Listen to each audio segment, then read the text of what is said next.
అందరికీ నమస్కారం. కథలపల్లకి ఛానల్కి స్వాగతం.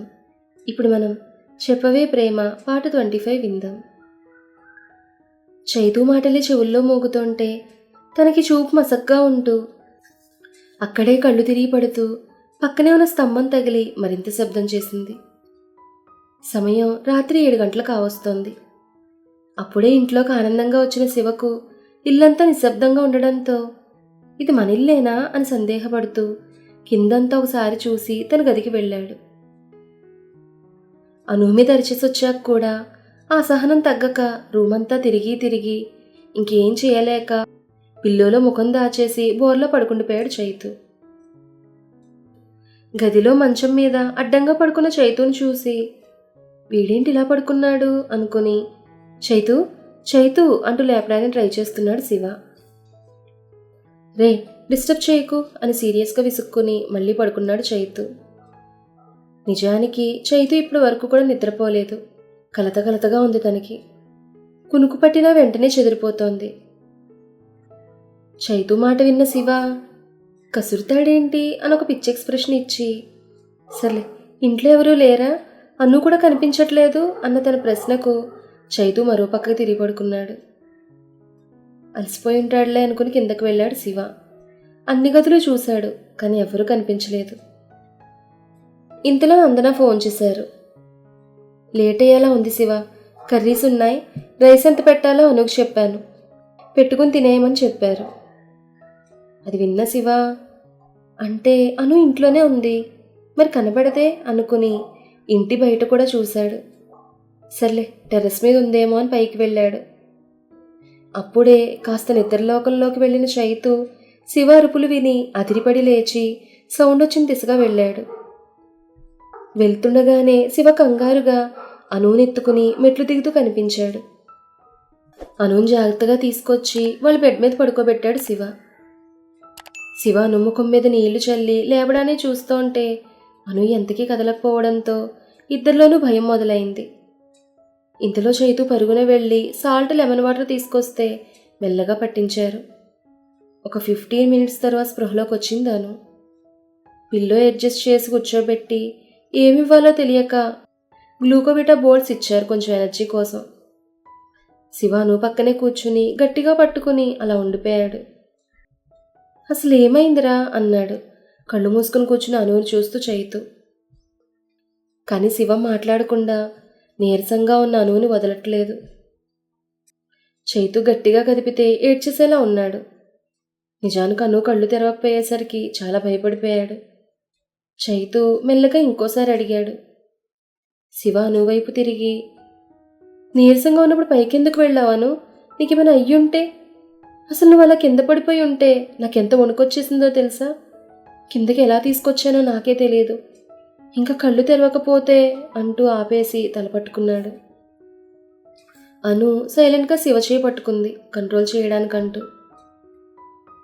శివ అనువును అనుమానంగా చూస్తూ పొద్దున్నుంచి ఏమైనా తిన్నావా, నిజం చెప్పు అని అడిగాడు చిన్నగా. అను తల అడ్డంగా ఊపేసరికి చెయ్యెత్తాడు కొట్టడానికి. మళ్ళీ కిందకి దించేసి ఎందుకు అని అడిగాడు సీరియస్గా. అను చైతు వైపు చూస్తూ ప్రాజెక్ట్ సబ్మిషన్ అని తడబడుతూ చెప్పినా ఆ సమాధానం విన్న శివ చైతు ఇద్దరికీ కోపం తారాస్థాయికి చేరింది. కానీ చైతు ఏ భావం బయటికి వ్యక్తపరచకుండా ఉన్నాడు. అను ఒకంత గమనిస్తూనే ఉంది. శివ మాత్రం ఫుల్ క్లాస్ తీసుకున్నాడు. అసలే కంగారు భయంతో కూడిన కోపంతో ఉన్నాడేమో, మరింత వాయించేశాడు. అది చూసిన చైతు ఇంక కూల్ అవ్వరా అన్నాడు. అవుతానులే అని చైతు వైపు చూసి అయినా అను నీతో తప్ప వేరే చోటు ఉండదని తెలుసు కదా, అంతసేపు నీతో లేకపోతే మనిషిని చూసుకోవాలా వద్దా అన్నాడు గట్టిగా శివ. సేమ్ ఇదే మాట అను కూడా చెప్పడం గుర్తొచ్చి చైతుకు చిరాకొచ్చింది. పడుకున్న నాకు ఎలా తెలుస్తుందిరా ఎవరెక్కడున్నారో అన్నాడు పక్కకు చూస్తూ చైతు. మళ్ళీ శివ వైపు చూసేసరికి అను తన వైపే చూస్తుండడంతో అనుకుంటూ ముఖం తిప్పేశాడు అసహనంగా. అనుకు చాలా బాధ కలుగుతున్నా బిగబట్టినట్టుగా కూర్చుంది. మాటల్లో పెడితే కొంచెం నీరసం తగ్గుతుందనుకుని శివ ఏదేదో మాట్లాడుతుంటే మిగతా ఇద్దరు విని విన్నట్టుగా ఉన్నారు. మొదట్లో గమనించలేదు కానీ తర్వాత చూస్తే కనిపించింది శివకు అను తలపైనున్న గాయం ఎర్రగా కందిపోయి బొప్పి కట్టింది. వెంటనే చైతూని ఫస్ట్ ఎయిడ్ బాక్స్ తెమ్మని తనింతలోపు వేడినీళ్ళు తేవడానికి వెళ్ళాడు. శివ వచ్చేసరికి అను తనకు తానే వణుకుతున్న చేతులతో క్లీన్ చేసుకుంటోంది. రే చైతు, హెల్ప్ చేయొచ్చుగా అంటూ అను చేతిలో కాటన్ తీసుకుని క్లీన్ చేస్తున్నాడు శివ. ఆ మాట విన్న అను తన మనసులో, బాక్స్ తెచ్చిన ముఖాన్ని పెట్టినవాడు ఇంకా రాయడం కూడానా అనుకుని చైతు మాట్లాడేలోపు శివకి ఏదో చెప్పి కవర్ చేసింది. అను పనుందని మెల్లగా కిందకు వెళ్ళాలనుకుంది. కానీ దెబ్బ గట్టిగా తగలడం వల్ల తల తిరిగినట్టుందని అక్కడే కూర్చుంది. ఇంతలో ఒక్కసారిగా తలుపు తీసుకొచ్చిన శబ్దంతో ముగ్గురు అటు చూశారు. అమ్మా, ఎంతసేపు అయింది గుండించొచ్చి అని అడిగాడు శివ. అలా అంటూంటే ఇంతలో అను దెబ్బ కనపడకుండా జుట్టు సరిచేసుకుంది. ఎక్కడ అజాగ్రత్తగా ఉన్నందుకు తిడతారో అని. ఇంటికొచ్చిన నందన కోపంగా, ఒక్క పనికి పనికిరారు, ఇందాక నుంచి ఫోన్ చేస్తున్నాను, ఒక్కడే ఎత్తుతాడేమో అనుకుంటే అబ్బే లేదు, ముగ్గురు తీరిగ్గా మంచమెక్కి ముచ్చట్లు చెప్పుకుంటున్నారు, అలాగే ఉండండి అంటూ గబగబా అనేసి అక్కడి నుంచి వెళ్ళిపోయారు. నందన ఫేస్ చూస్తేనే అనుకు కాస్త భయం వేసింది. ఆ తర్వాత ముగ్గురు ఫోన్లు చూసుకోగా ఒక్కొక్కరికి 2 అంతకన్నా ఎక్కువ మిస్డ్ కాల్స్. ముగ్గురు పరుగును కిందకు వెళ్ళారు. అమ్మ ఏమైంది అని అడిగాడు శివ. కానీ నందన ఏం మాట్లాడలేదు. అమ్మ ఏమైంది, ఏమైనా పనా, ఫోన్ చేసావు అని అడిగింది అను. అక్కర్లేదమ్మా, మీరు బిజీ అని తెలియక మిమ్మల్ని డిస్టర్బ్ చేశాను. మీరు మేడలు ఎక్కుతారో నిత్యం మంచాల మీదే ఉంటారో మీ ఇష్టం అన్నారు నందన. అత్త అదేం లేదు, శివ ఇప్పుడే వచ్చాడని కూర్చున్నాం, ఫోన్ సైలెంట్లో ఉండిపోయి చూసుకోలేదు, సారీ అన్నాడు చైతు. మీ మీద వదిలేస్తే ఎంత అర్జెంట్ పని అయినా అంతే, అవతల ఏమైపోయినా పట్టించుకోరు అన్నారు కోపంగా. నందన మాటలు విన్న రమణమ్మ, ఇంక ఊరుకోవే అయిపోయింది కదా అంటూ వీళ్ళ వైపు తిరిగి, అయినా అది పద్ధతి కాదురా, ఏ పనైనా ఉంటుంది, ఫోన్లు చూసుకోకపోతే ఎలా అని అడిగారు. ఆ మాటలకు మళ్ళీ నందన గారు కల్పించుకుంటూ, ఎందుకు చూసుకుంటారు అత్తయ్య, వాళ్ళకి అలా సాగుతుంది. అబ్బా అమ్మా ఆగింకా, ఏమైందో చెప్పకుండా తిడితే ఏమర్థమవుతుంది. డాడీకి స్టోర్కి సంబంధించిన ఫైల్ అర్జెంటుగా కావాలని ఫోన్ చేశారు. మేము గుళ్ళో ఉన్నామని మీకు ఫోన్ చేస్తే కనీసం ఒక్కరు కూడా ఎత్తలేదు.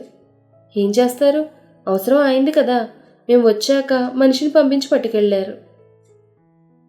ఆ మాట విన్నాను. అమ్మా సారీ, నిజంగా చూసుకోలేదు అంది.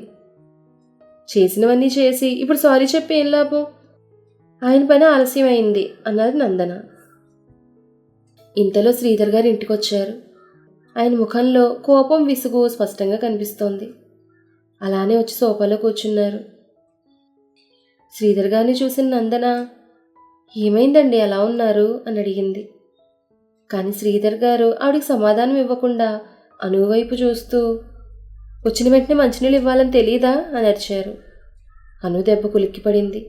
వాటర్ తేవడానికి వెళ్తుంటే నేను తెస్తానని చెప్పి లేచాడు శివ. నువ్వు ఆగు శివ, నీతో మాట్లాడాలి అన్నారు శ్రీధర్. అను కిచెన్లోకి వెళ్ళగా శివ ఆయన వైపు చూస్తున్నాడు. అసలు ఏం చేద్దాం అనుకుంటున్నావు శివ, నీకు ఇచ్చిన 2 ఏళ్ళు అయిపోయాయి అన్నారు కటువుగా శ్రీధర్. అను వాటర్ ఇవ్వగా తాగి శివ వైపు చూస్తున్నారు. ఇప్పుడు ఏమైంది డాడీ అని అడిగాడు శివ. ఏమన్నా అయితే గాని చెప్పవా అన్నారు గట్టిగా శ్రీధర్. అబ్బా ఏంట్రా కేకలు, అయినా ఏమున్నా తినేసాక మాట్లాడుకోండి అన్నారు రమణమ్మ. ఆ మాటతో నందన్ గారు కిచెన్లోకి వెళ్ళారు. అప్పుడు గుర్తొచ్చింది అనుకి రైస్ కడిగి పెట్టలేదని. ఇంతలో నందన్ గారే కిచెన్లో నుండి అరిచారు. అను, అన్నం కుక్కర్లో పెట్టలేదా అని. అను భయంగా చూస్తుంటే, మాట్లాడు, ఎందుకు పెట్టలేదు అని అడిగారు గట్టిగా. కొంచెం నీరసంగా అనిపించి పడుకొని మర్చిపోయానమ్మా అంది చిన్నగా అను. ఏమొచ్చింది అంత నీరసం అన్నారు కోపంగా. కానీ అను ఏం మాట్లాడలేదు. ఇంతలో నందన్ గారు బియ్యం కడిగి పెడుతుంటే కొంత కింద ఒలిగిపోయాయి. దాంతో అను ఎత్తుతుంటే ఏమక్కర్లేదు అంటూ ఆమెను చెయ్యి పెట్టి వెనక్కి తోసి తానే ఎత్తుకుంటున్నారు. అను అదుపు తప్పి కింద పడి వెనకాలన్న టేబుల్ ఇందాకటి గాయం మీద తగిలింది. దాంతో నొప్పి కన్నీళ్ళు వస్తుంటే అవి ఆపుకుని నందన్ గారి వైపు చూస్తోంది. ఇంత విసర పని సాయం లేదు, ఎన్నని చేసుకోవాలి అని గట్టిగట్టిగా మాట్లాడుతుంటే ఆ మాటలన్నీ బయటకు వినపడుతున్నాయి. నందన భోజనం అని పిలిచారు శ్రీధర్. నందన బయటకొచ్చి ఒక 10 నిమిషాలు వెయిట్ చేయండి అంది. ఆ మాటకి శ్రీధర్ గారు ఎందుకన్నట్టు చూస్తుంటే, ఏముంది, ఏమైనా మీరు నేనేగా చేసుకోవాలి, వీళ్ళతో పెట్టుకుంటే ఏ పని అవ్వదు అంది నందన. మళ్ళీ ఏంటి అని అడిగారు శ్రీధర్. కూరలన్నీ ఉన్నాయి, వచ్చేలోపు అన్నం కడిగి పెట్టమని దానికి వివరంగా చెప్పాను, అది మర్చిపోయింది. వాడికి మళ్ళీ ఫోన్లో చెప్పాను. అయినా నిర్లక్ష్యంగా ఉన్నారంటే మన మాటలు ఎక్కలేనట్టే కదా. చెప్పిన వెంటనే మాట వింటే నామోషి వీళ్ళకి అని ఇంకా అంటూ ఉంటే, అమ్మా మర్చిపోయానని అన్నాను కదమ్మా, సారీ, మళ్ళీ ఇలా చెయ్యను అందాను. సారీ చెప్తే అయిపోతుందా? మనిషి నాకు కొంచెం బుద్ధి ఉండాలి, డాడీ అలసిపోయి వస్తారన్న జ్ఞానం ఉండాలి. ఎంతసేపు మీ సరదాలు తిరగడాలే కాదు, డబ్బులు ఇస్తున్నందుకైనా గౌరవం ఇవ్వండి అన్నారు నందన. అమ్మా ప్లీజ్ అలా మాట్లాడుకు అంది కళ్ళల్లో నీళ్లు తిరుగుతుంటే బాధగా చిన్న గొంతుతో. సర్లే వదిలే నందన అన్నారు శ్రీధర్. ఏం వదిలేయడమండి, ఈ మధ్యన దీని పద్ధతి ఏంటో అర్థం కావట్లేదు. ముఖం వేలాడేసుకుని తిరుగుతోంది, ఏ పని తిన్నగా చేయట్లేదు.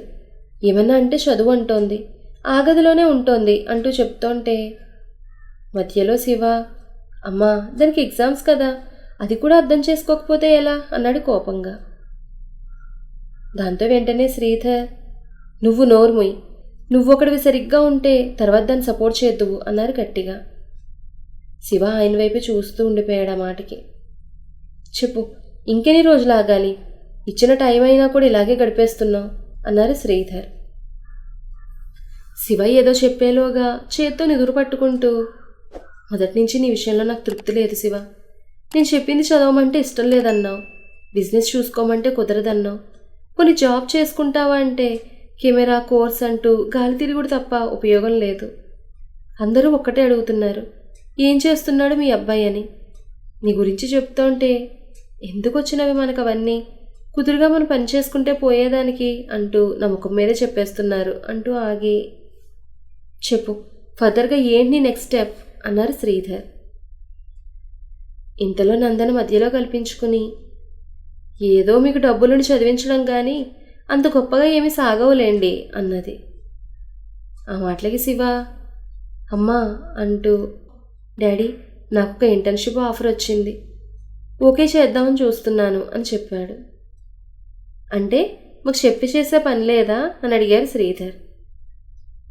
అది కాదు డాడీ, కన్ఫర్మ్ అయ్యాక చెప్దామని ఆగాను అన్నాడు శివ. మనకెందుకు చెప్తారండి, చెప్పాల్సిన అవసరం అనిపించలేదు కదరా అన్నారు నందన. అమ్మా ఎందుకు ప్రతిదానికి తప్పుగా అర్థం చేసుకుంటావు, అన్నయ్య చెప్తున్నాడుగా అందాను. అంటే పలానా పని చేసేటప్పుడు మాకు చెప్పక్కర్లేదని నిర్ణయించుకున్నారన్నమాట అన్నారు నందన. అలా ఏం కాదమ్మా, మేము అలా ఎందుకు అనుకుంటాం అన్నాడు శివ. ఏరా నువ్వు కూడా ఏమైనా దాచావా మా దగ్గర నుండి అని అడిగారు చైతుని చూస్తూ. మరి చైతు ఏం చెప్పబోతున్నాడు అనేది నెక్స్ట్ ఎపిసోడ్లో తెలుసుకుందాం. ఈ కథ మీకు నచ్చితే లైక్ చేయండి, షేర్ చేయండి, కామెంట్ చేయండి. అలాగే మన కథల పల్లకి ఛానల్ని సబ్స్క్రైబ్ చేసుకుని పక్కనే ఉన్న బెల్ ఐకాన్ని క్లిక్ చేయడం మాత్రం మర్చిపోకండి. ధన్యవాదాలు.